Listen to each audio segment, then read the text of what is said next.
नमस्कार।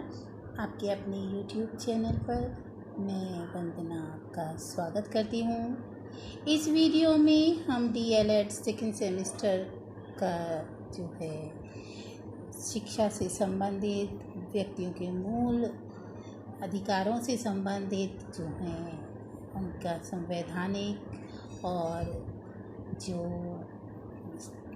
आपकी और हमारी स्वतंत्रता से पूर्व शिक्षा के संदर्भ में और स्वतंत्रता के बाद शिक्षा के संदर्भ में जो प्रयास किए गए हैं उन पर चर्चा करते हैं। आज इस वीडियो में हम ऐसा ही एक जो है आपके सिलेबस से एक टॉपिक लेके आए हैं जो है व्यक्तियों की समता के अधिकार से संबंधित।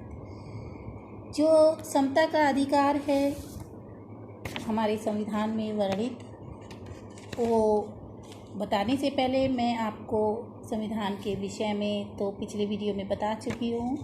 इस वीडियो में मैं आपको पहले थोड़ा सा जो है मूल अधिकार से संबंधित बता देती हूँ कि मूल संविधान में जो है हमारे भारतीय मूल संविधान में 7 मौलिक अधिकार जो वर्णित थे और ये जो मौलिक अधिकार का संप्रत्यय है वो हमें संयुक्त राज्य अमेरिका के संविधान से लिया है। और इस वक्त वर्तमान में जो है 6 मौलिक अधिकार रह गए हैं, क्योंकि एक जो मौलिक अधिकार संपत्ति का अधिकार था वो 44वें संविधान संशोधन द्वारा जो कि 1979 में हुआ था, उसे इसमें मूल संविधान से जो 7 थे उनमें से हटाकर संपत्ति के अधिकार को कानूनी अधिकार के रूप में रख लिया गया है और अनुच्छेद 300A में इसको रखा गया है। तो ये आपके संविधान से जो थोड़ी सी इम्पॉर्टेंट चीज़ थी वो मैंने आपको बताई। इसके अलावा जो है अगर आपसे कोई पूछ ले कि मूल अधिकार कौन कौन से हैं तो आपको वर्तमान में जो 6 मौलिक अधिकार हैं वो आपको पता होने चाहिए, जिसमें पहला जिस पे आज हम पूरी विस्तार से चर्चा करेंगे वही है जिसे हम समता का अधिकार कहते हैं। ये संविधान में अनुच्छेद जो है वो 14 से 18 तक, यानी अनुच्छेद 14 से अनुच्छेद 18 तक वर्णित है। दूसरा स्वतंत्रता का अधिकार है, मौलिक अधिकार, जो कि अनुच्छेद 19 से 22 तक है। फिर तीसरा जो मौलिक अधिकार है वो है शोषण के विरुद्ध अधिकार, अनुच्छेद 23 से 24 तक है। चौथा धार्मिक स्वतंत्रता का अधिकार जो कि अनुच्छेद 25 से 28 तक का है। और पांचवा जो संस्कृति और शिक्षा संबंधी अधिकार है वो अनुच्छेद 29 से 30 तक वर्णित है। और छठा जो संवैधानिक अधिकार है वो है अनुच्छेद 32।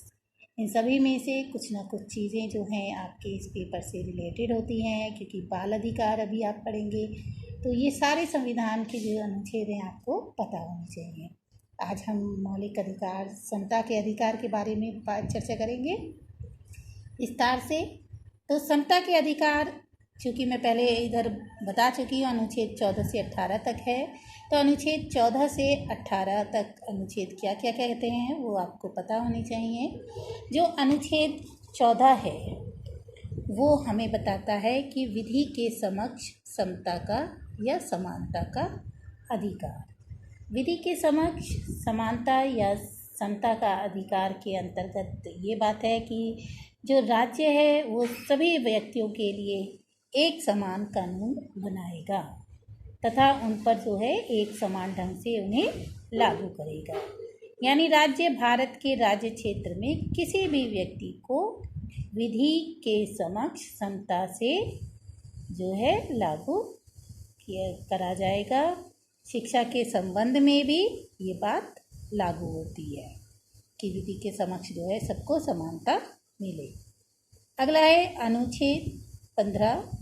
अनुच्छेद 15 क्या कहता है कि चाहे धर्म हो, चाहे नस्ल हो, चाहे जाति, चाहे लिंग या जन्म स्थान, किसी भी आधार पर हम जो है भेदभाव नहीं करेंगे। यानी भेदभाव का जो निषेध है वो अनुच्छेद 15 करता है। तो अनुच्छेद 14 विधि के समक्ष समानता हो गई और अनुच्छेद 15 जो हो गई वो भेदभाव का निषेध हो गई। भेदभाव यानी ना तो किसी धर्म, जाति, नस्ल, लिंग या जन्म स्थान के आधार पर हम किसी व्यक्ति को जो है भेदभाव उससे करेंगे। अनुच्छेद 16 क्या कहता है? लोक नियोजन के विषय में अवसर की समानता, यानी राज्य के अधीन किसी भी पद या नियोजन या नियुक्ति से संबंधित विषयों में सभी नागरिकों को, भारत के सभी नागरिकों को, चाहे वो किसी भी धर्म का हो, किसी भी स्थान का हो, उस पर जो है अवसर की समानता होगी।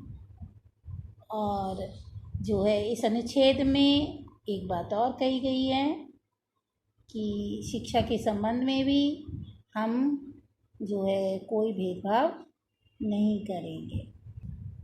तो इस प्रकार अनुच्छेद 16 का जो टाइटल बनता है वो है लोक नियोजन के विषय में अवसर की समानता। इस अनुच्छेद में जो है कोई भी बात राज्य को ऐसी विधि या ऐसा नियम बनाने से जो है निवारित नहीं करती जिसमें किसी राज्य या राज्य क्षेत्र की सरकार के या स्थानीय या अन्य किसी भी प्राधिकारियों के अधीन आने वाले किसी वर्ग या वर्ग के पद पर नियोजन या नियुक्ति में जो है उसके संबंध में नियुक्ति से पहले उस राज्य या राज्य क्षेत्र के भीतर निवास करने संबंधी कोई अपेक्षा